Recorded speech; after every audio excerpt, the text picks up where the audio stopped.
ভারতের রাজ্য আন্ধ্রপ্রদেশের চিত্তোর জেলার একটি শহর যেটার নাম মাদানাপল্লে, যেখানে বাস করতেন একটি শিক্ষিত দম্পতি পুরুষোত্তম নাইডু এবং পদ্মজা নাইডু।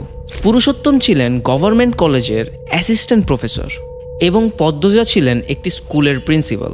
এই পরিবারে দুটি মেয়ে ছিল। বড় মেয়ে, যার নাম ছিল অলেখা, তার বয়স ছিল 27, এবং ছোট মেয়ে সাইদেবা, যার বয়স ছিল মাত্র 22। একজন ছিলেন বিবিএ গ্র্যাজুয়েট, আরেকজন মিউজিক নিয়ে পড়াশোনা করছিলেন। সব দিক থেকে একবারে শিক্ষিত এবং সম্মানিত একটি পরিবার। কিন্তু 24 জানুয়ারি 2021 সালে এমন একটা ঘটনা ঘটে যা পুরা বিশ্বকে স্তব্ধ করে দেয়।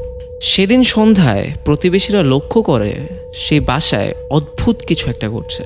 তাদের বাড়ি একদম শান্ত, দরজা জানলা সব বন্ধ, কিন্তু দরজার নিচ থেকে গড়িয়ে আসছে।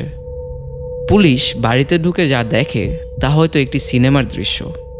বাসার ভিতর ঢুকে পুলিশ দেখতে পারে দুইজন মেয়ের বডি পড়ে আছে। একজন পড়ে আছে ফ্লোরে, আরেকজন কাপড় দিয়ে মোড়ানো, এবং দুই মেয়ের মাথাতেই ধারালো কোনো অস্ত্রের আঘাতের চিহ্ন আছে। চারিদিকে একটি পরিবেশ।